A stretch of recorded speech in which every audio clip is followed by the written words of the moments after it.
తెలుగు రాష్ట్రాల్లో అతిపెద్ద lift manufacturer lifts ట్రై.com డీలర్షిప్ కూడా ఇవ్వబడును. వెల్కమ్ టు సుమంటి నేను మీ సుమంటి వినాయక్.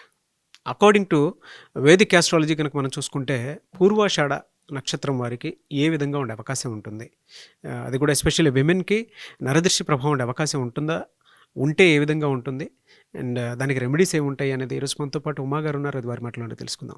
నమస్కారం సార్. నమస్తే నాగరాజ్ గారు. పూర్వాషాఢ నక్షత్రం వారికి ఎస్పెషల్లీ విమెన్కి ఒకవేళ నరదృష్టి ప్రభావం ఉంటే, అంటే ఎన్ని రకాల నరదృష్టి ప్రభావాలు ఉంటాయి, ఏముండే అవకాశం ఉంటుంది? ముఖ్యంగా నాగరాజ్ గారు, నరదృష్టి గురించి మనం మాట్లాడుకుంటున్నాం కాబట్టి అందరూ సామాన్యంగా ఏంటంటే నరదృష్టి అంటే ఏదో నార్మల్గా వచ్చేటివి పోయేటువంటిది, మనం ఉప్పు తీస్తాము లేదా నిమ్మకాయ తీస్తాము, సంథింగ్ చేస్తాం, పోతుంది అనుకుంటారు. కానీ అవన్నీ కూడా ఒక పరిమితి వరకేనండి. కానీ నిజానికి నరదృష్టిలో 5 భాగాలుగా విభజించబడి ఉంది. అది తెలిస్తే చాలామంది ఆశ్చర్యపోతారు.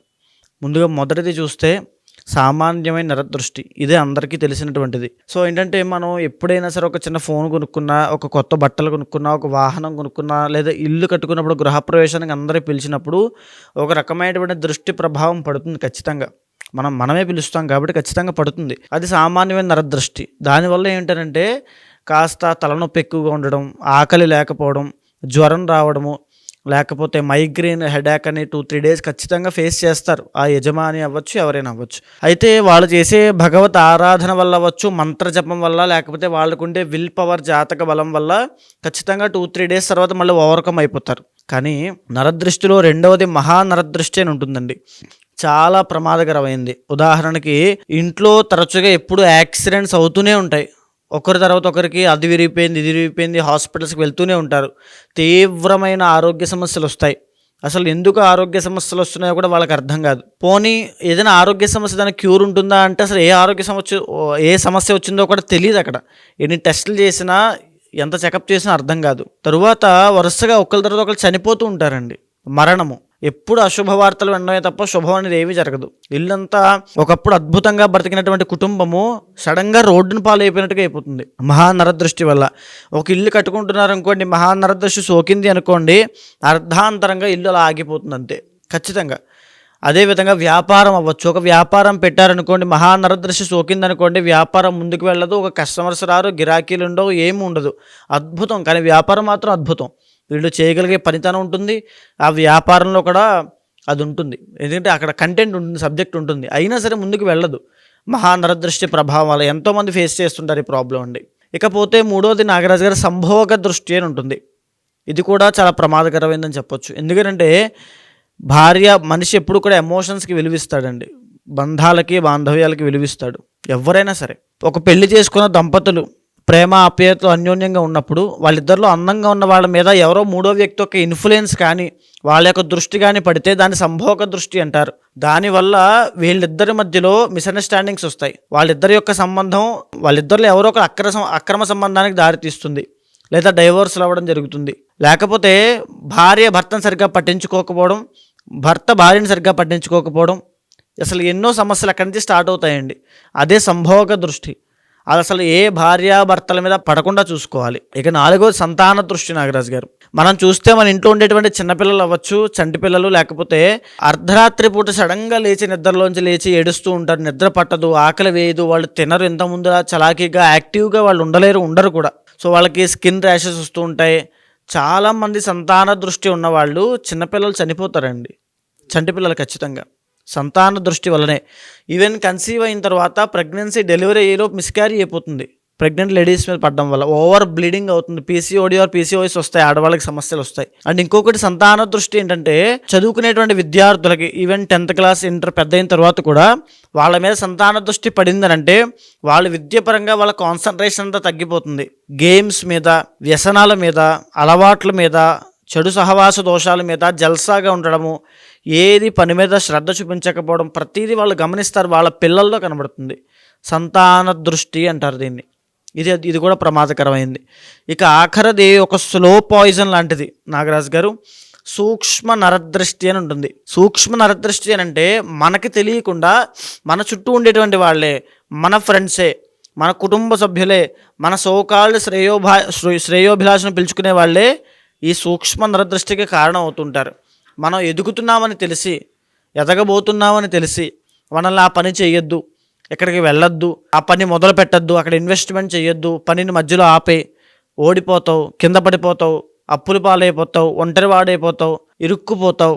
సో ఇలా భయానికి మనం చేస్తూ ఉంటారు. సో ఏంటంటే అది జాగ్రత్త అని మనం అనుకుంటూ ఉంటాం చూసేవాళ్ళు కూడా. సో మీ తల్లిదండ్రులు చెప్పేటువంటి నిజమైనటువంటి జాగ్రత్తకి, వాళ్ళు చెప్పే మాటలకి ఒక థిన్ లేయర్ మాత్రమే అడ్డుంటుందని మీరు బాగా గమనించండి. వాళ్ళు చెప్పే జాగ్రత్త మన మంచి కోసం, వీళ్ళు చెప్పేటువంటి మాటలు మంచి కోసం కాదు, మన ఎదుగుదలను ఆపాలనే ఉద్దేశంతో.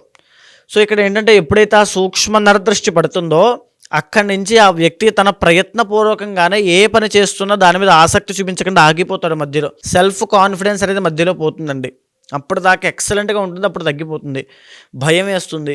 అవసరమా, మన కోసమే చెప్తున్నారు కదా, ఆగిపోతాం, వద్దులే, చాలులే, ఇక్కడే ఉంటే చాలులే, ఒక యాంగ్జైటీ, ఒక డిప్రెషన్ దానికి దారి తీస్తుంది. సో అయితే ఇప్పుడు మనం ఈ యొక్క నరదృష్టిలో ఏ ఏ నక్షత్రాల వాళ్ళకి, ఏ ఏ రాశుల వాళ్ళకి వారి యొక్క శక్తి సామర్థ్యాలు బట్టి, వాళ్ళ యొక్క పరిమితి బట్టి, ఈ నరదృష్టిలో ఏది అటాక్ అయితే వాళ్ళ యొక్క నక్షత్రం బట్టి వాళ్ళకి ఏ ఎఫెక్ట్స్ ఉంటాయి, ఏ ఆరోగ్య సమస్యలు వస్తాయి, ఎలాంటి మానసికమైన ఇబ్బందులు వస్తాయో మనం చెప్పవచ్చు. సో అంటే పూర్వాషాఢ నక్షత్రం మహిళలకి సిమ్టమ్స్ ఎలా ఉంటాయండి? అంటే ఎలా ఐడెంటిఫై చేయాలి, ఏ విధంగా ఉంటుంది? ఇప్పుడు నేను చెప్పినటువంటి 5 నరదృష్టిలో నాగరాజు గారు, పూర్వాషాఢ నక్షత్రం వాళ్ళకి ఎక్కువ శాతంగా సంభోగ దృష్టి అనేటువంటిది ఎక్కువ ఉంటుందండి. ఎందుకంటే జనరల్గానే ఇది శుక్రుడి యొక్క నక్షత్రం, తర్వాత గురుడి యొక్క స్థానంలో అంటే ధనస్సులో ఉంటుంది.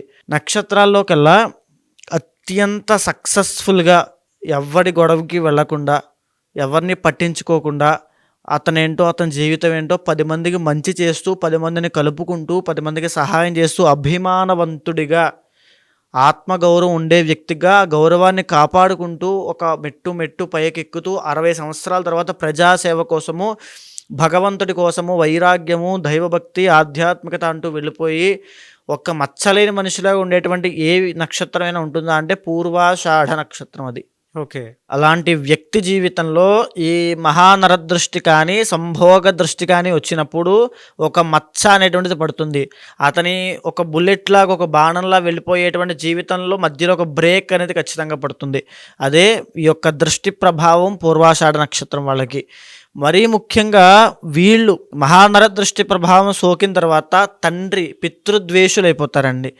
తండ్రికి వ్యతిరేకంగా వీళ్ళు మాట్లాడడము, లేదా కుటుంబానికి వ్యతిరేకులైపోతారు, ఇంట్లోంచి పారిపోయి వెళ్ళిపోవడము, లేకపోతే కుటుంబానికి ఎఫెక్ట్ అవ్వడము వీళ్ళ వల్ల.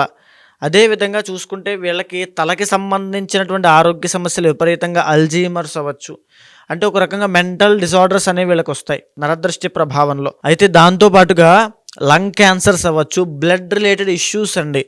మగవాళ్ళకైతే ఫెర్టిలిటీ ప్రాబ్లమ్స్ వస్తాయి, ఆడవాళ్ళకైతే గుప్త రోగములు, పీసీఓడి ఆర్ పీసీఓఎస్ కానీ, సంతానం మిస్క్యారీ అవ్వడం కానీ, ఇవన్నీ కూడా ఈ పూర్వాషాఢ నక్షత్రం ఆడవాళ్ళు ఖచ్చితంగా చూస్తారు. అండ్ ఈవెన్ స్టాక్ మార్కెట్ అండి.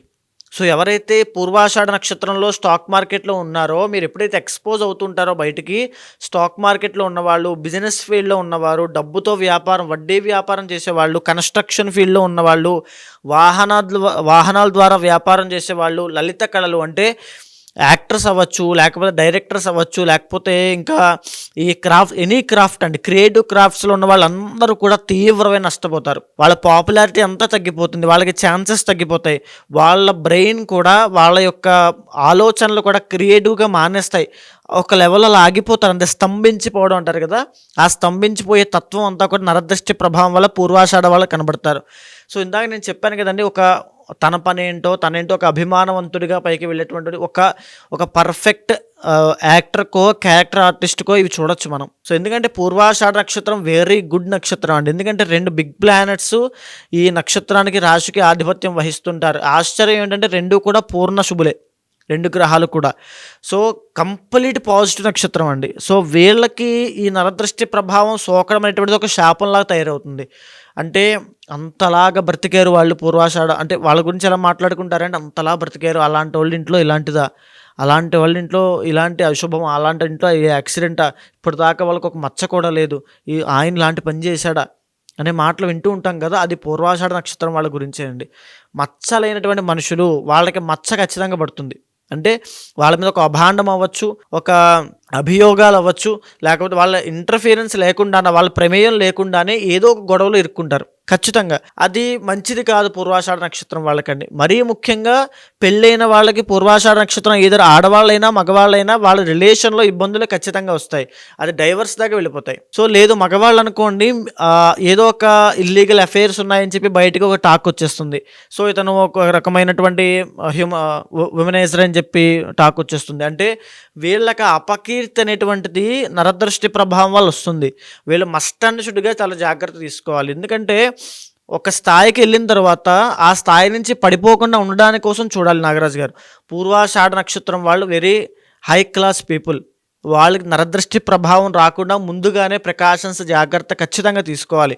ముఖ్యంగా చెప్తున్నానండి, పూర్వాషాఢ నక్షత్రం వాళ్ళు మీ మీద ఆడవాళ్ళకి సంబంధించిన అభియోగాలు వస్తున్నాయి అంటే, మీ పాపులారిటీ తగ్గుతోంది అంటే, మీ ఫేస్ వాల్యూ తగ్గుతోంది అంటే, లేదా మీకు బయటికి చెప్పుకోలేని ఆరోగ్య సమస్యలు ఏవైనా వస్తున్నాయనంటే, మరీ ముఖ్యంగా ఒబేసిటీ కానీ, కొలెస్ట్రాల్ సంబంధించిన ఇబ్బందులు కానీ, హార్ట్ అండి, హార్ట్కి సంబంధించినటువంటి స్టంట్స్ అవ్వచ్చు, హార్ట్ అటాక్స్ అవ్వచ్చు, వీటికి సంబంధించిన వస్తున్నాయి అంటే నరదృష్టి ప్రభావం వల్లే వస్తాయి. మహానరదృష్టి ప్రభావం వల్లే మీకు అవి వస్తున్నాయి. కాబట్టి మీరు వెంటనే జాగ్రత్త తీసుకోండి. వితిన్ 2 to 7 daysలో మీకు ఆ రిజల్ట్స్ అనేవి ఖచ్చితంగా కనబడతాయి. వెంటనే పరిహారం చేయడం వల్ల తక్షణమే దాని నుంచి బయటపడతారు. లేదా అది ఎక్కడికో దారితీస్తుంది, వెళ్తూనే ఉంటుంది ఆ సమస్య, దీర్ఘకాలిక ఆరోగ్య సమస్యలతో తీసుకువెళ్తూనే ఉంటుంది. కాబట్టి నడిచేటువంటి రోజుల్లో ధనస్సు రాశి వాళ్ళకి, అంటే ఇప్పుడు ఈ పూర్వాషాఢ నక్షత్రం వాళ్ళు మరీ ముఖ్యంగా చెప్పండి కాస్త పర్వాలేదండి. సో ఈ రోజుల్లోని ఫేవరబుల్ మంత్లోనే వీళ్ళ పరిహారములు ఆచరించాలి. ఇక రాబోయేటువంటి మార్చి 30 దాటిందనుకోండి, జనవరి ఫిబ్రవరి మార్చి అయిపోతే మార్చి 30 తర్వాత నుంచి అర్ధ అష్టమ శని స్టార్ట్ అవుతుంది. శని యొక్క దోషం వల్ల కర్మని అనుభవించాల్సినటువంటి రోజులు వస్తాయి. ఆ రోజులతో పాటు ఈ యొక్క ఎక్స్టర్నల్ నెగిటివ్ ఫోర్స్ అని నరదృష్టి తోడైతే విపరీత పనులన్నీ ఆగిపోతాయి. వీళ్ళు ఒక పెద్ద ఫ్యాక్టరీ నడుపుతుంటారు, వర్కర్స్ రారు, ఆ ప్రాజెక్ట్స్ రావు, ఆ పని ఉండదు, డబ్బులు రావు, అన్నీ ఆగిపోతాయి.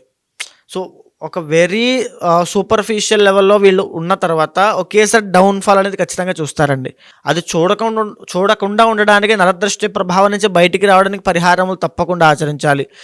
వీళ్ళకి జనరల్గానే దైవభక్తి చాలా ఎక్కువగా ఉంటుంది. ఖచ్చితంగా ప్రతినిత్యము దేవతార్చన చేసే అలవాట్లు కూడా వీళ్ళకు ఉంటాయి పూర్వాషాఢ నక్షత్రం వాళ్ళకి. సో అలవాటు ఉంటే కనుక మహాలక్ష్మి ఆరాధన ప్రతినిత్యము చేయండి మీకు అలవాటు ఉంటే. ఒకవేళ లేదు మాకు ఆ నరదృష్టి ప్రభావం వెంటనే శీఘ్రంగా తక్షణమే పోవాలనుకుంటే అప్రోచ్ అవ్వండి. సో ఏ హోమము చేయాలో మీ యొక్క అంతర్గత జాతకం చూసిన తర్వాత, ఏ ప్లానెటరీ కాంబినేషన్స్ మీ మీద ప్రభావం చూపిస్తున్నాయి, ఏ వీక్ మూమెంట్లో మీరున్నారు, ఏ ప్లానెట్ యొక్క కంట్రోల్లో మీరున్నారో చూసిన తర్వాత ఏ పరిహారం ఆచరించాలో తెలుస్తుంది. అది పర్ఫెక్ట్ టైంలో ఆచరించిన తర్వాత ఒక్క మంత్రం ఇస్తాను. ఆ మంత్రాన్ని 27 రోజుల పాటు బ్రహ్మ ముహూర్తంలో లేచి జపం చేయండి. తక్షణమే 27 రోజులు అయ్యే లోపులోనే ఆ నరదృష్టి ప్రభావం తగ్గిపోతుంది, ఆరోగ్య సమస్యలు తగ్గిపోతాయి, కుటుంబపరమైనటువంటి కలహాలు తగ్గిపోతాయి. ఆడవాళ్ళకి సంబంధించిన ఏదైతే మీరు ఇబ్బందిలో ఉంటారో ఆ ఇబ్బంది నుంచి కూడా బయటపడిపోతారు. వీళ్ళకి జనరల్గా అంటే నరదృష్టి ప్రభావం ఉండేటువంటి వాళ్ళకి ఏ రోజు శుభసూచకంగా ఉండే అవకాశం ఉంటుంది ఏదైనా రెమెడీ కోసం? ముఖ్యంగా శుక్రవారం అండి. వీళ్ళు జనరల్గానే లక్ష్మీ ప్రియులు, లక్ష్మీ తత్వం కూడా వీళ్ళకు ఉంటుంది. ఎందుకంటే వీళ్ళ మాటలు పాజిటివ్గా ఉంటాయి, వీళ్ళ చేష్టలు, వీళ్ళ బిహేవియర్ అంతా లక్ష్మీ తత్వానికి చాలా దగ్గరగా ఉంటాయండి. లక్ష్మీదేవిని వీళ్ళు ఆరాధన చేస్తే వెంటనే సిద్ధిస్తాయి.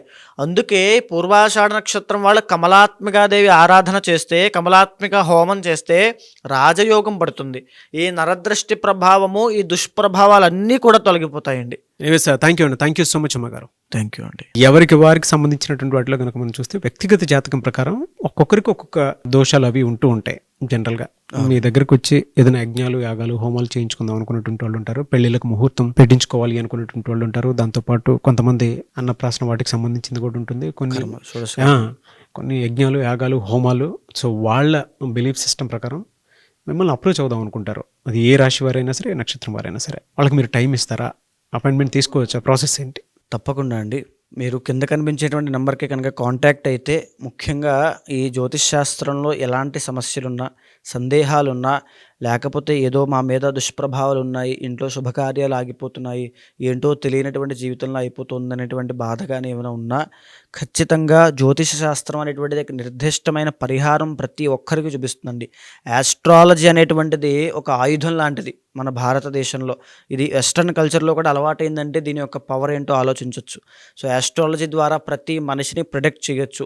ఆ వ్యక్తికి ఎప్పుడు ఎలాంటి సమయాల్లో ఎలాంటి జాగ్రత్తలు తీసుకోవాలో తెలుసుకోవచ్చు. ఎలాంటి ఆరోగ్య సమస్యల విషయంలో జాగ్రత్త ఉండాలి, ఎలాంటి వృత్తి వ్యాపారంలో సక్సెస్ అవుతాడు, ఎలాంటి సమయంలో పెట్టుబడి పెట్టాలి, స్టాక్ మార్కెట్ అవ్వచ్చు, లేకపోతే ఇన్వెస్ట్మెంట్స్ అవ్వచ్చు, గోల్డ్ అవ్వచ్చు, ప్రతి దాని విషయం గురించి ఈ యాస్ట్రాలజీ చాలా కూలంకషంగా డీప్గా చెప్పింది. కాబట్టి దీన్ని అర్థం చేసుకునే విధానంలో తప్పకుండా అప్రోచ్ అవ్వచ్చు. ఖచ్చితంగా ఆ ముహూర్తాలకైనా సరే, యజ్ఞ యాగాదులకైనా, ఏ పూజా కార్యక్రమానికైనా తప్పకుండా అపాయింట్మెంట్ తీసుకోండి. కన్సల్ట్ అవుతాను, ఖచ్చితంగా చేపిస్తాను. డెఫినెట్గా అండి. Anyway sir, thank you so much Uma గారు. థ్యాంక్ యూ అండి. చూసారు కదా ఈ వీడియోపై మీ అభిప్రాయాన్ని కమెంట్ బాక్స్లో పోస్ట్ చేయండి. ముఖ్యంగా మీరు కనుక ఉమా గారిని వేదిక్ ఆస్ట్రాలజీ ప్రకారం మీకు ఉండేటువంటి లైఫ్ స్టైల్లో ఏదైనా చేంజెస్ తీసుకురావాలి అనుకున్నటువంటి వాళ్ళు, లేదనంటే ఏదైనా యజ్ఞాలు యాగాలు హోమాలు లాంటివి చేసుకోవాలి అనుకున్నా, అండ్ దాంతోపాటు మీకు ఏదైనా డౌట్స్ ఉన్నా కూడా త్రూ వేదిక్ ఆస్ట్రాలజీ కనుక వెళ్ళాలి అనుకుంటే స్క్రీన్ మీద మీకు ఉమా గారి కాంటాక్ట్ నెంబర్ కనిపిస్తుందని మీరు కాల్ ఆర్ మెసేజ్ వాట్సాప్ చేసి వెంటనే అపాయింట్మెంట్ బుక్ చేసుకోవచ్చు. అండ్ ఈ వీడియో లైక్ చేయండి, షేర్ మాత్రం తప్పకుండా చేయండి. ఇలాంటి మరిన్ని వీడియోస్ కోసం మా ఛానల్ ఫాలో అవ్వండి. Thank you.